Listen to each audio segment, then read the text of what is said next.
Auto আর এই bike, এই দুইটা জিনিস খুব ভয়াবহ এই দেশ। ওইখান থেকে ডাক্তার বললো যে উনি তো মারা গেছেন।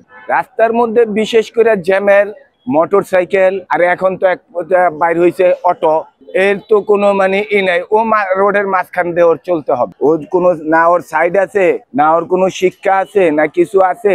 ও তো যেমনি খুশি অমনি চললো। মনে করেন সবচেয়ে ভয়াবহ হয়েছে এখন অটো।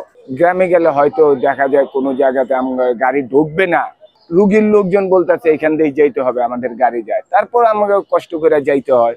এবং গাড়িতে ডাক পড়ুক আর যাই হোক, কিন্তু যাইতে হয় অনেক সময়, এই চিপা চাপা গল্লি গাল্লি দিয়ে যাইতে হয়। এটাই আমাকে বড় প্রতিবদ্ধী চলে। আমরা সাপোর্টটা তো সড়কে এমনি কোনো কিছু পাই না। হ্যাঁ, তবে মাঝে মাঝে কিছু লোক আছে যারা বোঝে যে এটার ভিতরে একটা হয়তো মৃতদেহই আছে। মৃতদেহ হইলে কারো ততটা এত প্রেশার থাকে না। অনেক হইলেও যে যার নিয়ে যেতেছি, যার আত্মীয়, তারাই বলে ভাই তাড়াতাড়ি যান, একটু আমার এই আছে। কিন্তু রুগীর ক্ষেত্রে আমাদেরও একটাই থাকে যে আমার তাড়াতাড়ি অমুক হাসপাতালে যা পৌঁছাইতে হবো। আমার গাড়ি দিয়ে যদি রুগীটা মারা যায়, তাইলে মনে করেন আমার একটা বদনাম। ওই লোকেরা কইবো যে, বলবো যে, বলে অনেক সময় মারা যায়, মানুষ তো মরণশীল, মারা যায়, আবার জন্ম হয় গাড়িতে। তো বিশেষ করে হয় আমাকে ওই অটো রিক্সা আর বাইক, এগুলার জ্যামে পড়তে হয় বেশি। বাইক আলারা তো যে কোনো ভাবে আইসা মনে করেন সামনে দিয়া একটা গোত্তা দিলে আমি ব্রেক করলাম, আমার পেছনে যখন একটা লোক থাকবো গাড়িতে রুগী, ওর তো আর কোনো সেন্স নাই, ওর শরীরে শক্তিও খাটাইতে পারে না।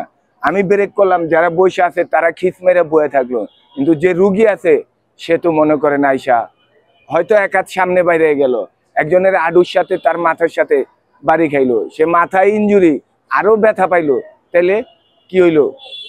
এইসব জ্যাম আর এই অটো আর এই বাইক, এই দুইটা জিনিস খুব ভয়াবহ এই দেশে। এগুলো হইলো ভয়াবহ জ্যাম। যেমন মনে করেন আমার 5 মিনিটের রাস্তা 1 ঘন্টা লেগে গেছে, এই জ্যামেই বসে রয়েছি।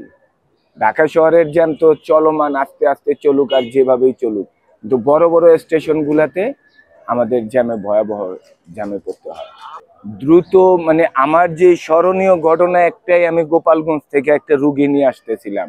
উনি হচ্ছেন গোপালগঞ্জ শহরের কমিশনার ছিল তখন। আমার গাড়িও নতুন গাড়ি, ওনারে নিয়ে আসতেছিলাম, কোনো যানজট না তখন, ফেরির পথ।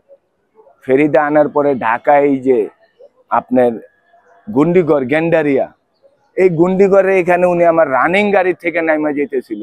তো আমি গাড়িটা ব্রেক করছি, অক্সিজেন লাগানোর লোক, উনি কিভাবে কেন উঠা বসা পড়লো। বসার পরে উনি ওনার ওয়াইফকে বলতেছে আমার হাতে কোনো সময় নাই, আসো। তো যখন রানিং গাড়ির গেট খুলে ফেলাইছে, টানা গেট, এই গেটটা খুলে ফেলাইলে আমি তো একটা রুগীর জন্য, আমার গাড়ির রুগী, আমার তো ব্রেক করতেই হবে।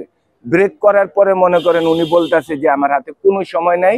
ওনার 2 ভাইও ছিল সাথে।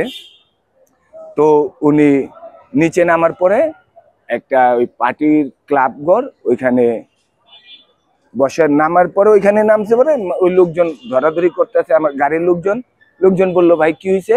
উনি রুগী, হার্টের পেশেন্ট, ওনার সমস্যা হইতেছে। ওরা চেয়ার বাইর করে দিল, দেওয়ার পর ওইখানে ঢইলা পড়ে গেল।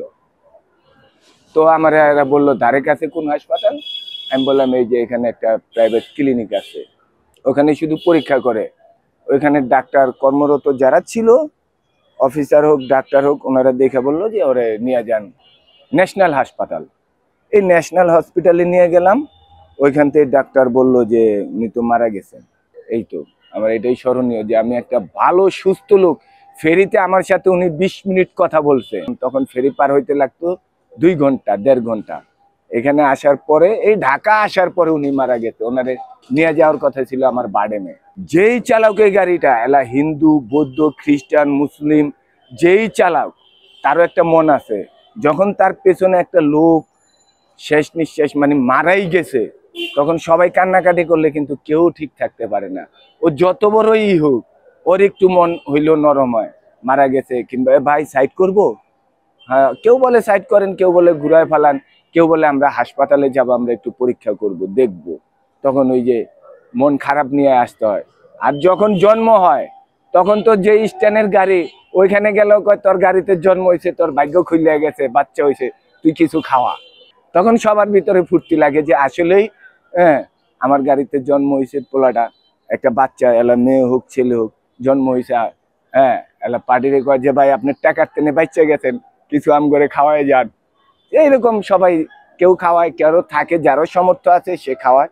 অনেক সময় মনে করেন আমি ডেড বডি নিয়ে গেছি।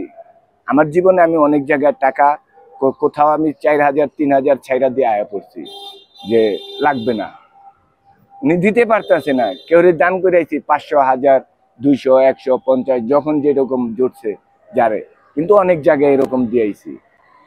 বাড়ি যাওয়ার পরে দেখছি যে কিছুই নাই, আসলে ওর কিছু নাই, ও পলিথিনের ঘরে থাকে, এরকম অনেক জায়গায়।